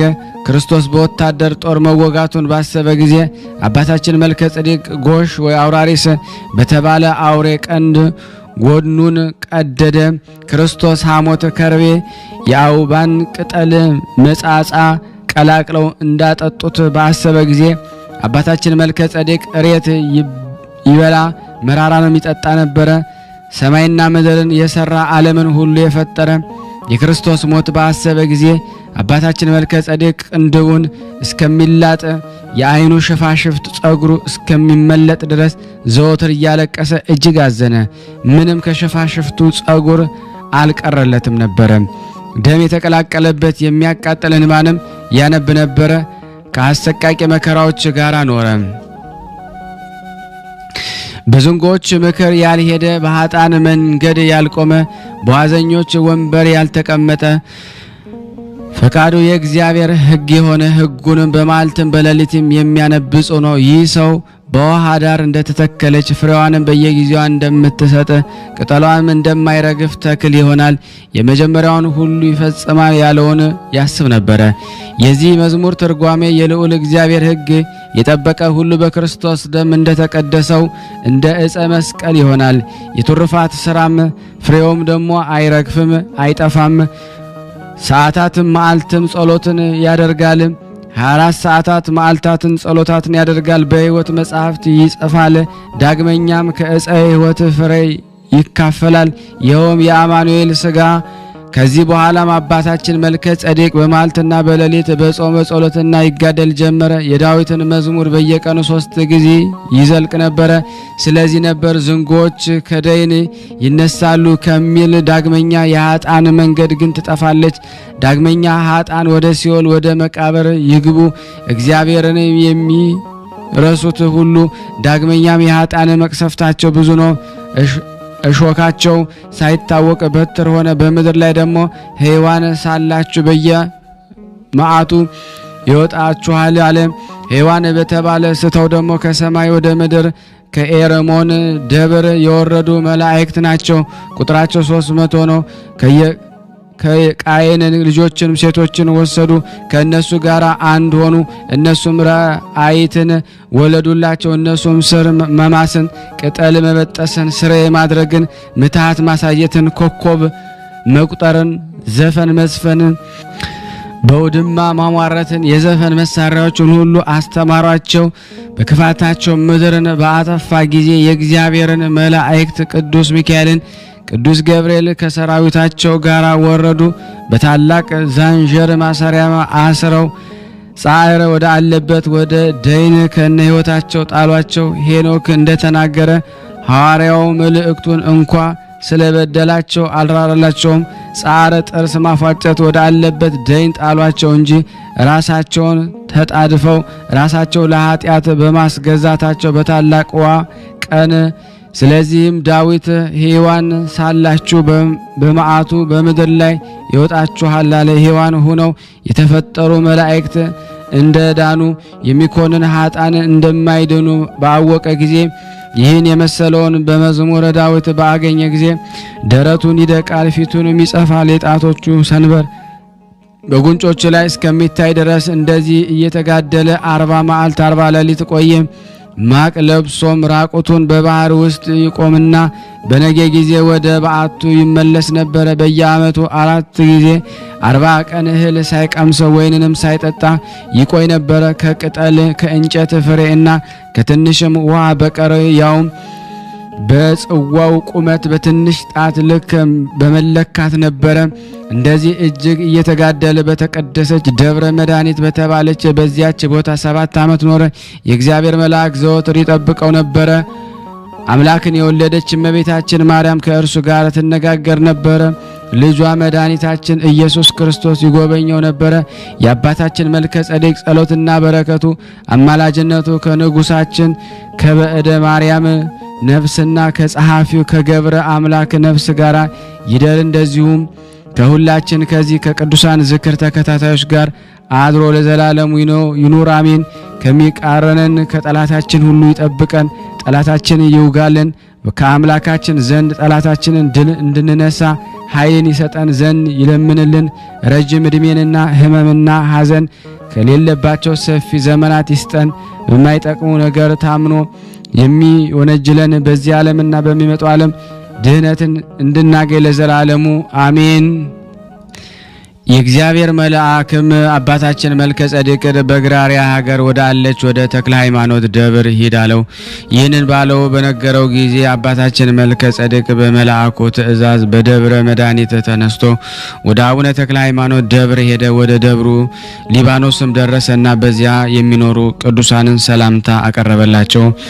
ንቡረ እድ ሆኖ ከተሾመ ከእንድርያስም ጋር ተቀመጠ። እርሱም ትንሽ የዋሻ በዓት ሰጠውና እግዚአብሔር ሕጉንና ትእዛዙን በመጠበቅ ያጸና ገድልህንም ለመፈጸም ያብቃሃለው። አቡነ እንድርያስም እንዲህ ብሎ በባረከው ጊዜ አባታችን መልከ ጸዴቅ ዋሻው ገብቶ እንደ ቀድሞ በምስጋና በጸሎት በስግደት እንደታሰረ ሆኖ ሳለ ይተጋ ነበረ። በየቀኑም 10,000 ጊዜ ይሰግድ ነበረ። በመንታ የገመድ መግረፊያም ደሙ በምድር ላይ እንደ ውሃ እስከሚፈስ ድረስ 300 ጊዜ ይገርፍ ነበረ። እንባውም እንደ ክረምት ነጠብጣብ የቅንድቡ ውስጥ ወደ ውጭ እስከሚገለበጥ ድረስ ያለቅስ ነበረ። የስጋውን ቁስልም በማቅ ጸጉር ይመታ ነበረ። እንደ መርፌ ወደ ሰውነቱ ሰርስሮ እንዲገባ ያደርግ ነበረ። ይህን ያህል መከራ ሲቀበል እግዚአብሔር ከማመስገን አያቋረጠም። ስራውንም ስነ ፍጥረቱን ያደንቅ ነበረ። እንዲህም ይል ነበረ፣ አቤቱ የተኛሁ እኔን አንቃኝ፣ ደካማውን አበርታኝ፣ የጨለመብኝን አብራልኝ። ይህንን የጸለየው ለራሱ ብቻ አይደለም ስለ ዓለሙ ሁሉ እንጂ። እርሱ ከሱራፌል ጋራ በአርያም ከሐዋርያው ጋራ በኢየሩሳሌም ፈጣሪውን የሚያገለግል ጻድቅና ፍጹም ንጹሕ ነው። ጸሎቱ እኛን ድሃ አደጎችን ትጠብቀን ለዘላለሙ አሜን። ያን ጊዜ አባታችን ተክለ ሃይማኖት 3 የወርቅ ዘውድ የብርሃን አክሊል ተቀዳጅቶ ተገለጠለት። አንዱ እንደ በረዶ ነጭ ህብር ያለውን ስለ ስጋው ንጽህና የተሰጠው ነው። ሁለተኛውም የጽጌረዳ ህብር ያለው በሰማዕትነት ስላፈሰሰው ደሙ የተሰጠው ነው። ሶስተኛው ዥንጉርጉር መልክ ያለው ስለ ትዕግስቱና ስለ ገድሉ የተሰጠው ነው። የብርሃን ልብስም ተጎናጽፎ የብርሃን ተአምራት መስቀልን ተመርኩዞ ፊቱም እንደ እግዚአብሔር መልክ እያበራ ተገለጸለት። ወደ አባታችን ወደ መልከ ጸዴቅ ቀርቦ ልጄ ሆይ ሰላም ላንተ ይሁን አለው። አባታችን መልከ ጸዴቅ መልሶ የእግዚአብሔር ሰላም ከአንተ ጋር ይሁን አለው። ዳግመኛም አንተ ማነህ አለው። እርሱም ከእናቴ ማኅፀን ጀምሮ መድኃኔዓለም ተክለ ሃይማኖት ብሎ የሰየመኝ ፍስሐ ጽዮን ነኝ አለው። ያን ጊዜም ከእግሩ በታች ወድቄ ሰገድኩ። ከእርሱ ጋር ያለ የእግዚአብሔር መልአክም ፈጥኖ አነሳኝ። ያን ጊዜም አባታችን ቅዱስ ተክለ ሃይማኖት የዳሞት ሹም መቶሎሚን እንዴት እንደ አደረገው የጣዖት ሟርተኛውንም እንዳጠፋቸው ብዙ ሰዎችን በክርስቶስ እንዳሳመነ ነገረው። ስለዚህም ፈጣሪ ከፍ ከፍ አደረገኝ፣ አከበረኝ፣ ለሰዎችም አባትም አደረገኝ። ልጄ ሆይ አንተም ጸንተህ ተጋደለ፣ እነሆ ለብዙዎች አባት ትሆናለህ። እግዚአብሔር ለመጋደል ያጽና፣ ሰላምም ይስጥህ አለው። ይህንን ከነገረው በኋላ አባታችን ተክለ ሃይማኖት ከእርሱ ተሰወረ። ከዚህ በኋላ ጌታችን መድኃኒታችን ኢየሱስ ክርስቶስ ወደ አባታችን መልከ ጸዴቅ መጥቶ ወዳጄ ሰላም ላንተ ይሁን አለው። አባታችን መልከ ጸዴቅ መልሶ አንተ ማን ነህ አለው። ጌታም መልሶ እኔ የማርያም ልጅ ኢየሱስ ክርስቶስ ነኝ አለው። ያን ጊዜ አባታችን መልከ ጸዴቅ ከእግሩ በታች ወደቀ፣ ሰገደ። ያን ጊዜም በእጁ ይዞ ከወደቀበት አስነሳው። ጌታም እኔ ከአንተ ጋር አለሁና አትፍራ አለው። ይህንን ሲለው የአምላክ እናት እመቤታችን ማርያም ከሚካኤልና ከገብርኤል ከሱራፌልና ከኪሩቤል ከነዚህም ከሐዋርያት ከጻድቃን ሰማዕታት ጋር ወደ እርሱ መጣች። መድኃኔዓለም አባታችን መልከ ጸዴቅን በሁሉ ምስክርነት ፊት እኔ ከእናት ማኅፀን ጀምሬ መርጬሃለሁ፣ ካህንም አድርጌሃለሁ፣ አሁንም የብዙዎች አባት አድርጌሃለሁ። ኃጥአንንም ከስህተታቸው የምትመልሳቸው ትሆናለህ። በሰው እጅ ያልተሰራ የብርሃን ልብስም እሰጥሃለሁ፣ የማይጠፋ የብርሃን አክሊልም እሰጥሃለሁ። እድል ፈንታ ከ24ቱ ካህናተ ሰማይና ከ12ቱ ሐዋርያቶች ጋር ይሆን አለው። ይህንን ከነገረው በኋላ ዳግመኛ ያን ጊዜ ቁመታቸው እስከ አርያም የሚደርስ ብርሃናቸው እንደ ፀሐይ የሚያንጸባርቅ 3 ወርቅ መስቀሎችን ሰጠው። በእነዚህ ላይ በእያንዳንዳቸው 3 ጊዜ ውጣ አለው። እነዚህን መስቀሎች እስከ አርያም አደረሱት። በዚያም የእግዚአብሔር ዙፋን አየው። በእርሱም ላይ ዘመናትን ያስረጀ አምላክ በሶስትነቱ ተቀምጦ ነበረ። ይህ ድንቅ ነው። ወልደ በምድር ላይ ከእርሱ ጋር ሲናገር በአርያም በሶስትነቱ ተቀምጦ ያየው ነበርና። ዳግመኛም የሰማይ የመላእክትና የብርሃናት ቤቶች የጻድቃን ማረፊያቸውና አየ። ከዚህ በኋላ በዚያም በመጣበት መስቀል ወረደ። ዳግመኛ በሁለተኛው መስቀል አረገ። እንደ ቀድሞም አይቶ በዚያው መስቀል ወረደ። በሶስተኛውም መስቀል አረገ። እንደ ቀድሞም ሰማያዊ ምስጢርን አይቶ በዚያው መስቀል ወረደ። ይህን ድንቅ ምስጢር አይቶ እጅግ አደነቀ። ጌታም ሥርዓትህ እንደዚህ ይሁንልህ፣ በእነዚህ መስቀሎች በልብህ ያሰብከውን አድርግ። ከዛሬ ጀምሮ እስከ ዕለተ ሞትህ ስለ ገድልህና ጽናት ሰጥቻለሁና ውሰድ አለው። በጸሎቱ የተማጸነውን ሁሉ እንዲምርለት ቃል ኪዳን ሰጠውና እንዲህ አለው፣ እኔ ከአንተ አልለይም፣ መልእክቶችንም ይጠብቁሃል አለው። አባታችን መልከ ጸዴቅ ይህንን በሰማ ጊዜ አቤቱ ይህን ሁሉ ክብር ለእኔ ለኃጢአተኛው የሰጠኸኝ ጌታዬ ሆይ በመንግሥትህ ክብር ይገባል አለው። ከዚህ በኋላም ጌታ ሰላምታን ሰጥቶት በታላቅ ክብር ወደ ሰማይ አረገ። ከዚህ በኋላ አባታችን መልከ ጸዴቅ በቅጠልና በውሃ በቀር እህልን ሳይበላው ወይንንም ሳይጠጣ የቀድሞውን ይልቅ መጋደል አበዛ። ይህንንም ለቁመት ሥጋ የማይጠግበውን ያህል ይበላ ነበረ እንጂ እስከሚጠግብ አይበላም ነበረ። በዚህ አይነት ተጋድሎ በመዓልትና በሌሊት በጾምና በጸሎት በስግደትና በመግረፍ በለቅሶና በእንባ በመታሰርም ሥጋው እንደ ደረቅ እንጨት እስከሚጣበቅ ድረስ ኖረ። በ40 ጾም ጊዜም ስለ ኃጥና ከባሕር ውስጥ ቆሞ በየዓመቱ 4 ጊዜ በተቀደሰች የአባታችን ተክለ ሃይማኖት የመቃብሩ ቦታ በሆነች እንደ ቀድሞ ስራው ምህላ ይይዛል። ይህ ነገር ምን ይደንቅ! መንፈስ ቅዱስ ካደረበት ሰው በቀር እሊህን ስቃዮች መቀበል ማን ይችላል? በዚህ አይነት ተጋድሎ 7 ዓመት ኖረ። ጸሎትና በረከቱ ከኔው ከኃጥእና ከኛ ከሁላችን ከሕዝበ ክርስቲያን ጋር ጸንቶ በእውነት ለዘላለሙ ይኑር አሜን ያለ ሐሰት። ከዚህ በመቀጠል ለበረከት ታምራቸውን አነባለሁ። ጸሎትና በረከቱ ከሁላችን ከሕዝበ ክርስቲያን ጋር ይኑርና አባታችን መልከ ጸዴቅ ሁለተኛ በአዴ ሴዋ ያደረገው ተአምር ይህ ነው። አባታችን መልከ ጸዴቅ በዓት አጠገብ የሚኖር እግዚአብሔርን የሚፈራ አንድ ካህን ነበረ። ያ ካህን ወደ ውጭ በወጣ ጊዜ በአባታችን መልከ ጸዴቅ በር ውጭ እንደ ክምር ሆኖ ታላቅ ዘንዶ አየ።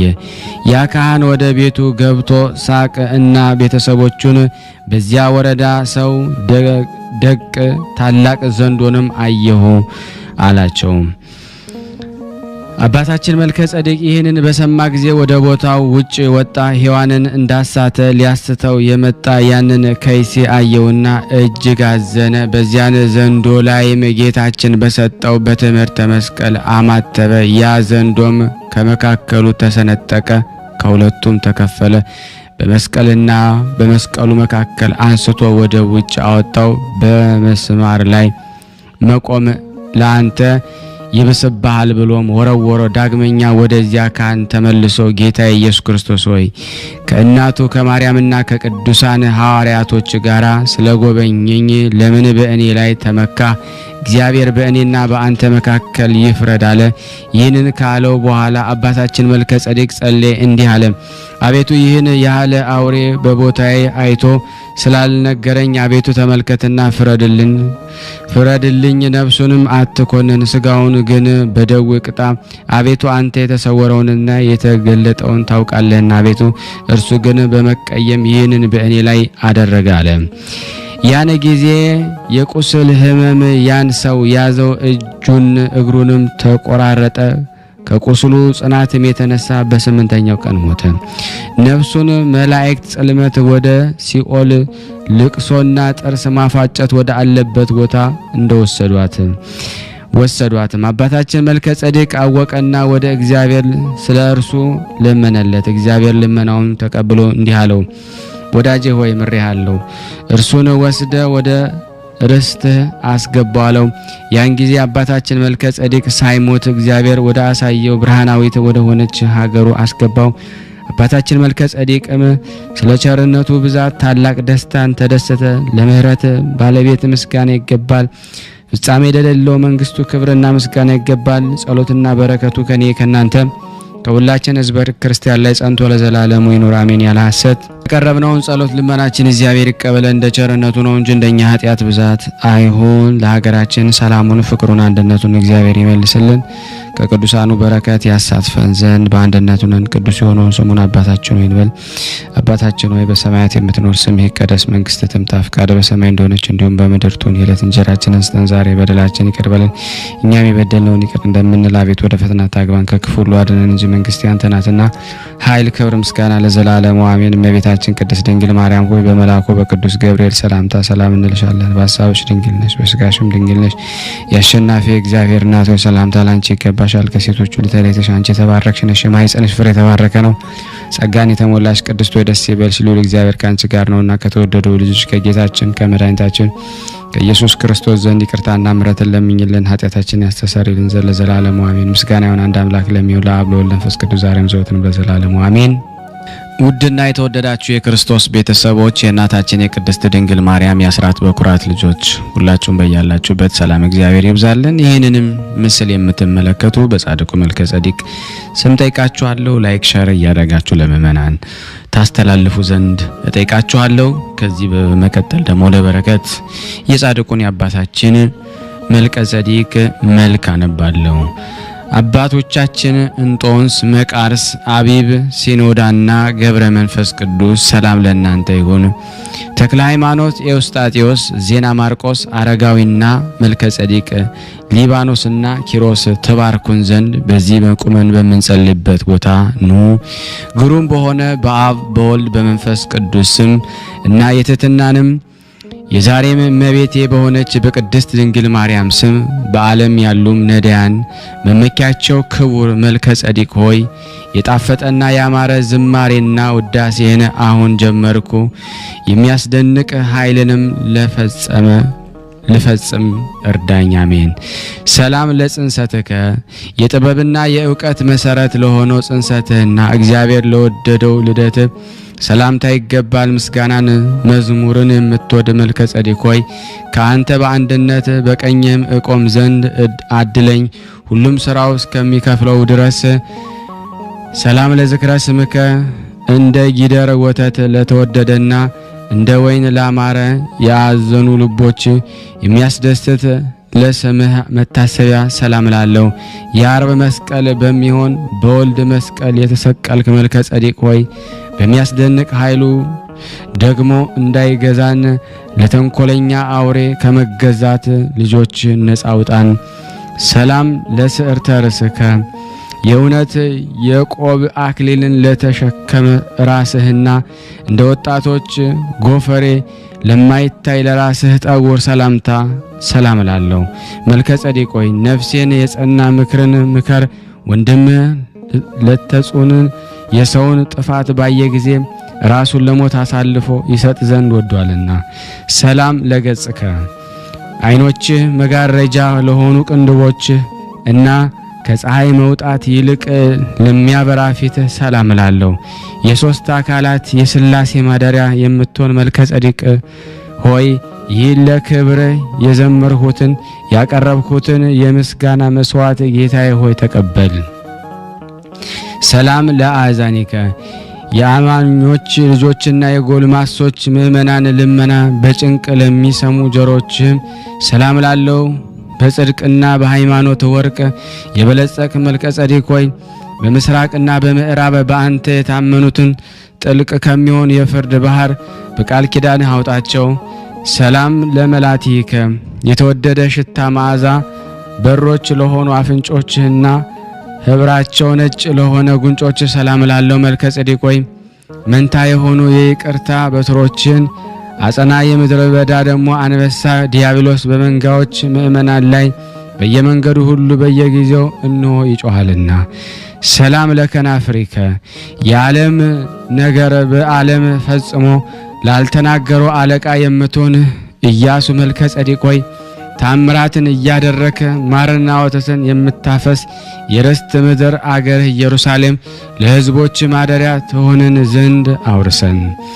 ሰላም ለአስናኒከ እንደ በረዶ ለነጡ ጥርሶችህና አብ ወልድ መንፈስ ቅዱስን ለማመስገን ለቆመ አንደበትህ ሰላም ላለው በሰማያዊት ቦታ የክብርህ መልከጼዴቅ ሆይ ተመርጠው ከሚገቡ ጉንዶች ጋር በምታስፈራ የፍርድ አደባባይ ቀን ጊዜው በቀኝ አቁመን። ሰላም ለቃለከ የሚያስደነግጥ የአንበሳ ድምፅ ለሆነ ድምፅህና በሽተኞች ባልንጀሮችን ለሚፈውስ ትንፋሽ ሰላም ላለው በኃጢአት ለአነከሰ የዕፀ መስቀል ምርኩዝ ይሆን ከአንተ መልከጼዴቅ ሆይ ከመፍገምገምና በኃጢአት ድድ ከመውደቅ ወዳጅህን ጠብቀኝ። በየጊዜው ከስጦታ ድምፅ አሰማኝ። ሰላም ለጉሬከ የዓለም ወይን መጠጥን ለናቀ ጉሮሮ እና ትዕግስት ለመሸከም ላዘነበለ አንገት ሰላም ላለው መልከጼዴቅ ሆይ ከፈጣሪ ዘንድ ስልጣንን ያዘ ያበበልን የወይን ቦታዎች እንዳይጠፋብን ትንሽ ቀበሮች መናፍቃን ከሃዲያንን ታጠምድልን ዘንድ ሰላም ብል በነጭ ግምጃና በቀይ ግምጃ ከመሸለም ለሸሹ ለራቁ ትከሻዎች ሰላም ላለው ስድስቱን ቃላተ ወንጌልን የጠበቅ ክቡር መልከጼዴቅ ሆይ ኃያላን የሚሆኑ ሱራፌል ያከብሩሃል፣ የተሾምክ ካህን ያመሰግኑሃል። ሰላም ለዘባንከ የመከራን ሸክም ለተሸከመና በእምነት በመገረፍ ለቆሰለ ጀርባ ሰላም ላለው ቂም በቀል የማታውቅ መልከጼዴቅ ሆይ አለቃነት ከተጋድሎ ደብር ከፍ ከፍ ባለ ጊዜ አንተን የታመኑ ይቅርታን አገኙ። ሰላም ለእንግዳከ የታላላቅ ቅዱሳን መቀመጫ ማደሪያ ለሆነ ጭንህና ለደረት ሰላም ላለው በቅድስና ሀብት የክብር መልከጼዴቅ ሆይ እንደሚቀዳ ሽቶና እንደ ከርቤ መዓዛ የቅድስና ሽታ በፍጥረት አፍንጫ ሁሉ ይሸታል።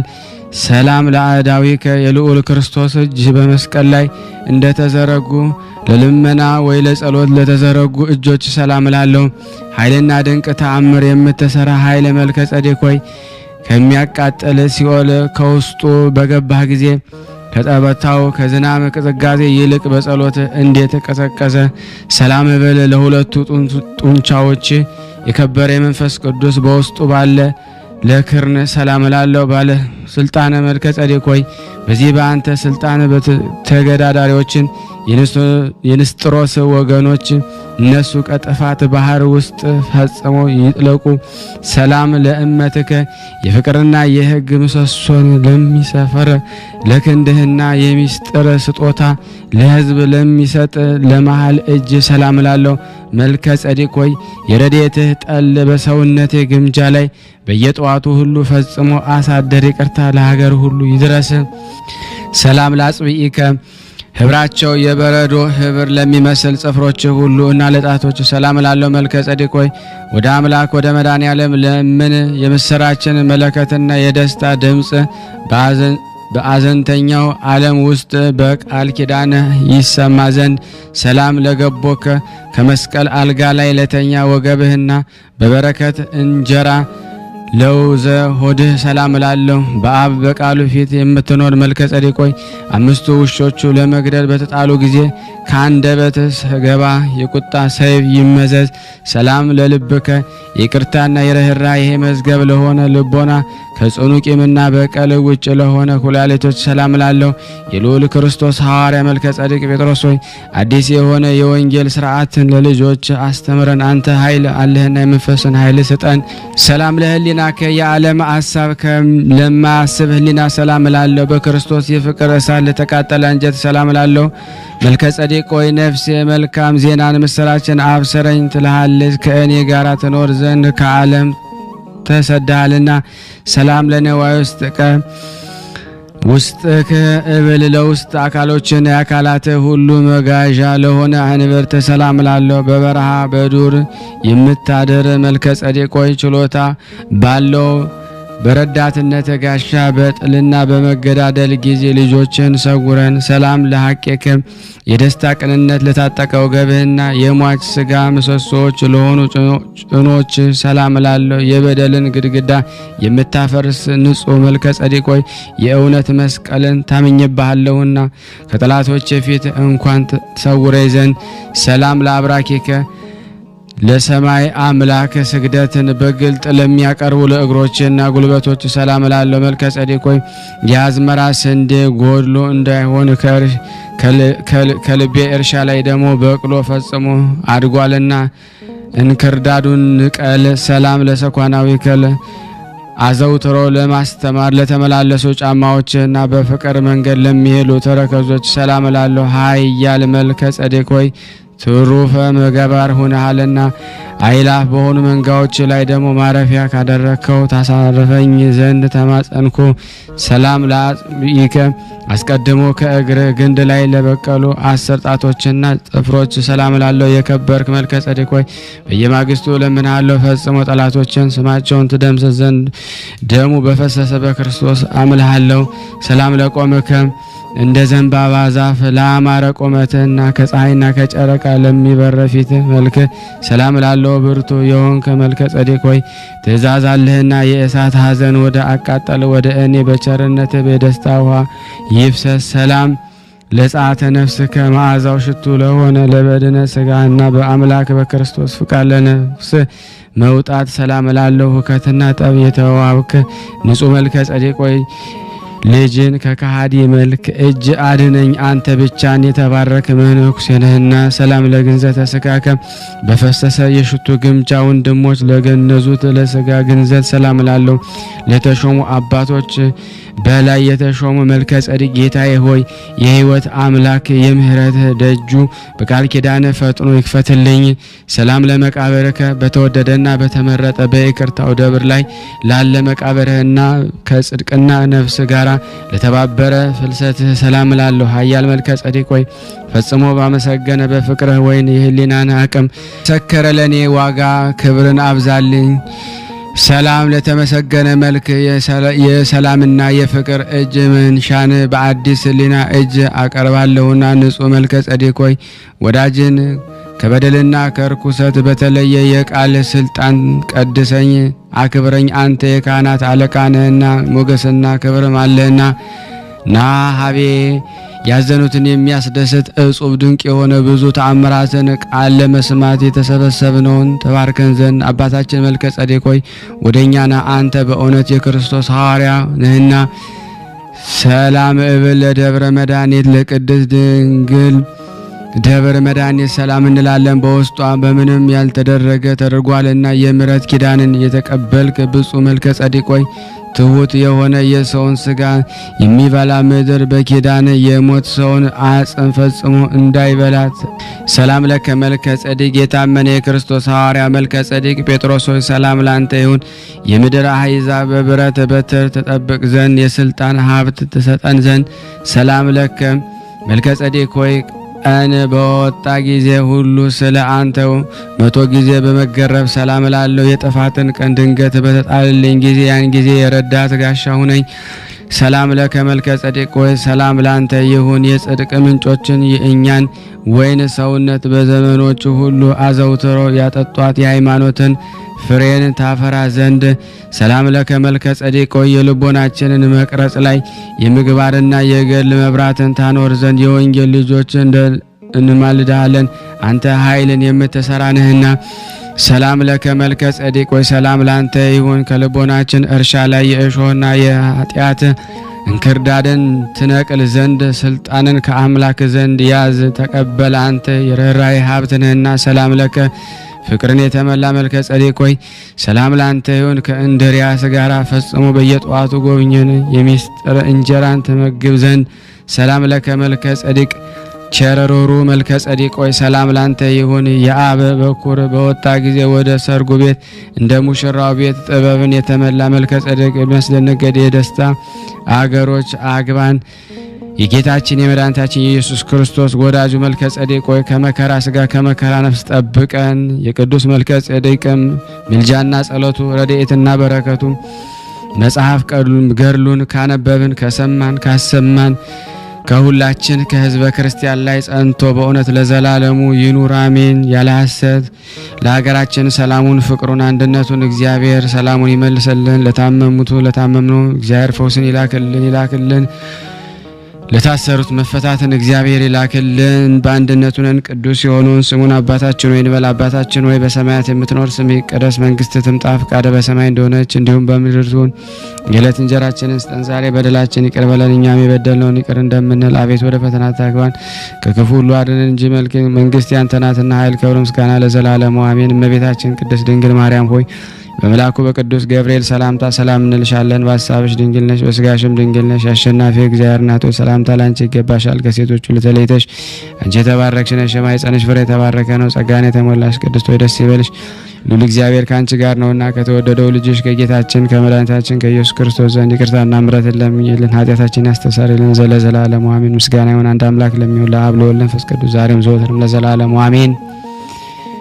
ውድና የተወደዳችሁ የክርስቶስ ቤተሰቦች የቅዱሳን ዝክር ተከታታዮች የቅዱሳኑ በረከት የበለጠ እንዲያድርባችሁ ሼርና ላይክ በማድረግ ለዓለም ታደርሱ ዘንድ በቅዱሳኑ ስም ጠይቃችኋለሁ። ከዚህ በመቀጠል ደግሞ ስንክሳር ዘወርኀ ነሐሴ 4 ቀን ያለውን በሥላሴ ስም አነባለሁ።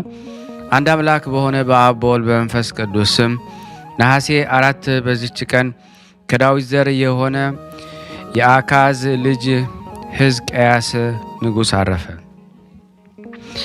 ከጻድቁ ንጉሥ ከዳዊት በኋላ እንደ ሕዝቅያስ ያለ በእስራኤል ውስጥ አልተሾመም። ከዚህ ጻድቅ ንጉሥ በቀር ሁሉም ጣዖትን አምልከዋልና መሠዊያም ሰርተዋልና። እርሱም በነገሰ ጊዜ ጣዖታትን ሰበረ፣ መሠዊያቸውንም አፈረሰ፣ ከነሐስ የተሠራውን እባብ ቆራረጠ። የእስራኤል ልጆች አምልከው ነበርና እግዚአብሔር ዘመነ መንግስቱን እጅግ አሳመረለት፣ በጎ ነገርንም ሁሉ ሰጠው። ሕዝቅያስም በነገሰ በ14ተኛው ዘመን የፋርስ ንጉሥ ሰናክሬም መጥቶ ኢየሩሳሌምን ከበባት። ይህም ሰናክሬ በዘመኑ እንደ እርሱ ያለ የሌለ ኃይለኛ ብርቱ የምድር ነገስታት ሁሉ የፈሩትና የታዘዙለት ነው። ሕዝቅያስም ከእርሱ ግርማ የተነሳ ፈርቶ አገሩን እንዳያጠፋ ብዙ ወርቅና ብር እጅ መንሻን ላከለት። ሰናክሬም ደስ ብሎት ምንም አልተቀበለውም። በእርሱ ላይ በልዑል እግዚአብሔር ላይ ተቆጥቶ እግዚአብሔር በእኔ እጅ ሊያድናችሁ አይችልም በማለት የስድብን ቃል ላከ እንጂ። ሁለተኛም በልዑል ስም ላይ ስድብና ቁጣ የተጻፈበትን ደብዳቤ ላከ። ሕዝቅያስም በሰማ ጊዜ ወደ እግዚአብሔር ቤት ገብቶ አለቀሰ። ልብሱንም ቀዶ ማቅ ለብሶ እንዲህ ብሎ ጸለየ። አቤቱ የእስራኤል አምላክ በኪሩቤል ላይ የምትቀመጥ አንተን ብቻህን በዓለም መንግስታት ላይ ንጉሥ የሆንክ አንተም ሰማይና ምድርን የፈጠርክ ልመናዬን አድምጠኝ፣ ዓይኖችህን ገልጠ ተመልከት። ሕያው እግዚአብሔር አንተን እያቃለለ ሰናክሬም የላከውን ቃሉን ስማ። በዚህም በኋላ ንጉሥ ሕዝቅያስ የፋርስ ንጉሥ ሰናክሬም የተናገረውን እንዲነግሩትን ስለ እርሱና ስለ ሕዝቡ ይጸልይ ዘንድ ወደ ኢሳይያስ መልእክተኞችን ላከ። ኢሳይያስም ከእግዚአብሔር ቃልን ተቀብሎ እንዲህ ብሎ መለሰለት። ልብህን አጽና፣ አትፍራ። በዓለም ሁሉ እንደርሱ ያለ ያልተሰማ እጹብ ድንቅ የሆነ ሥራ በሰናክሬም ላይ ሊሰራ እግዚአብሔር አለውና። ከዚህ በኋላ እግዚአብሔር የላከው መልአክ መጥቶ ከፋርስ ሰራዊት 185,000 ሰዎችን ገደለ። የላኪሶም ሰዎች ሲነጋ በተነሱ ጊዜ የሞቱትን ሰዎች ሬሳ ሁሉ አገኙ። የተረፉትንም በንጉሳቸው ጋር ሸሽተው ነነዌ አገር ገቡ። ሰናክሬምም ሊጸልይ ወደ ጣዖቱ ቤት በገባ ጊዜ ልጆቹ አድራሜሌክና ሶርሶር በሰይፍ መትተው ገደሉት። ሕዝቅያስም ከሰናክሬም እጅ ድኖ የተመሰገነ እግዚአብሔርን አመሰገነው። በዚያም ወራት ሕዝቅያስ የታመመ ለሞት ደረሰ። የአሞጽ ልጅ ኢሳይያስም ወደ እርሱ መጥቶ እግዚአብሔር እንዲህ አለ፣ ትሞታለህ እንጂ አትድንምና ቤትህን ስራ አለው። ሕዝቅያስንም ፊቱን ወደ ግድግዳው መልሶ ወደ እግዚአብሔር ለመነ። እያመሰገነውም እንዲህ አለ፣ አቤቱ በቀና ልቦና በእውነት ሥራ በፊትህ ጸንቼ እንደኖርኩ ፈቃድህንም እንደፈጸምኩ አስብ ብሎ ሕዝቅያስ ፈጽሞ ጽኑ ለቅሶን አለቀሰ። ኢሳይያስንም ወደ መካከለኛው አጸደ ደረሰ። እግዚአብሔር እንዲህ ብሎ ተናገረው፣ ሂደህ ለወገኖች ንጉሥ ሕዝቅያስን የአባትህ የዳዊት ፈጣሪ እግዚአብሔር እንዲህ አለ አለው፣ ጸሎትን ሰማሁ፣ እንባህንም አየሁ። እነሆ እኔ አድንሃለሁ። እስከ 3 ቀንም እግዚአብሔር ቤት ትወጣለህ። በዘመናችሁም ላይ 15 ዓመት ጨምሬልሃለሁ። ከፋርስ ንጉሥ እጅም አድንሃለሁ። ይችንም አገር ስለ እኔና ስለ ባለሟሌ ዳዊት አጽንቼ ጠብቃታለሁ። ሕዝቅያስም ኢሳይያስን እንዲህ አለው፣ እግዚአብሔር እንደሚያድነኝና እስከ 3 ቀን ወደ እግዚአብሔር ቤት ለመውጣቴ ምልክቱ ምንድን ነው? ኢሳይያስም እንዲህ አለው፣ የተናገረው ቃል ያደርግ ዘንድ ከእግዚአብሔር የተገኘ ምልክቱ ይህ ነው። እነሆ ጥላው ወደ 10ኛው እርከን ይወርዳል። ወደ 10ኛው እርከን ቢመለስ ምልክቱ ይህ ነው።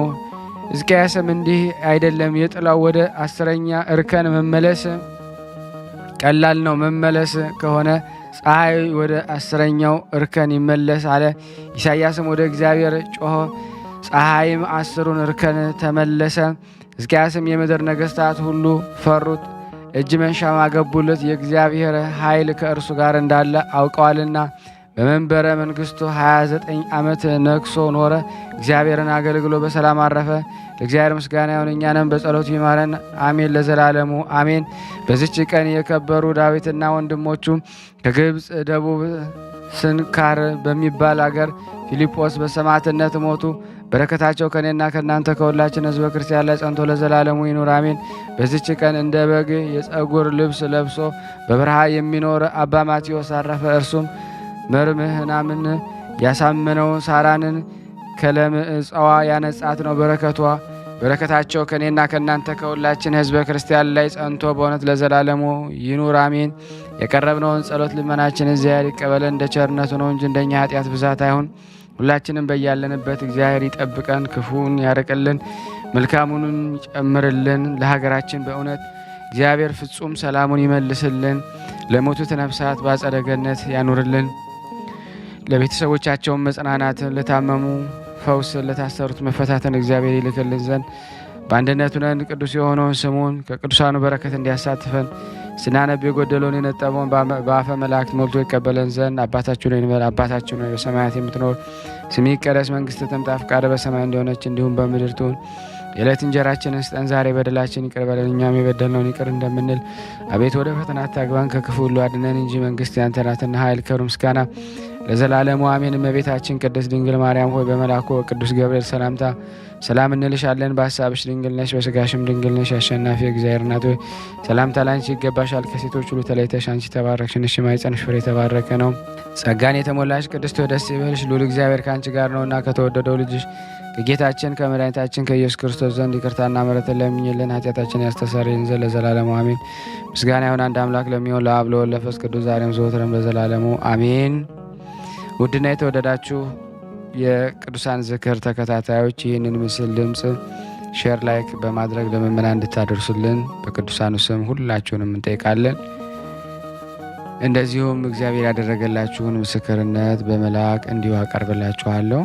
ስልክ ቁጥሬም 0041 77 977 4632 በዋትሳፕ ብትልኩልኝ አስተናግዳለሁ።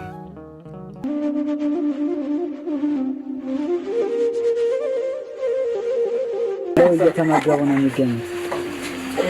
ዛሬ ግድፍት ቀን ነው፣ ግን ያው በሽሮ ነው ያገኘው። ሁሌም ሲጾሙ ከርመው በዚህ ነው እየተመገቡ ያለው።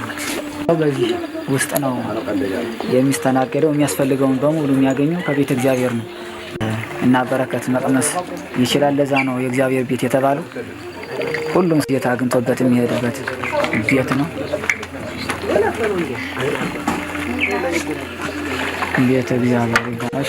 በረከት ቅመሱ፣ አረፍ በሉ ነው። እጅግ አድርጌ ማሳሰብ መወደው ይህን ነው። ስለ ቅዱስ ገብርኤል ብላችሁ እንደምትልኩ በጣም ተስፋ አደርጋለሁ። በኢትዮጵያ ንግድ ባንክ ቀጥታ መላክ ለምትፈልጉ እዚህ ጋር ባለው ቁጥር ላኩ። እንደዚሁም ደግሞ አሜሪካና ወደ ካናዳ አካባቢ ያላችሁ በዜል ቁጥር መላክ ለምትፈልጉ እንደዚሁም የዜል ቁጥራችን እዚህ ጋር አስቀምጠናል።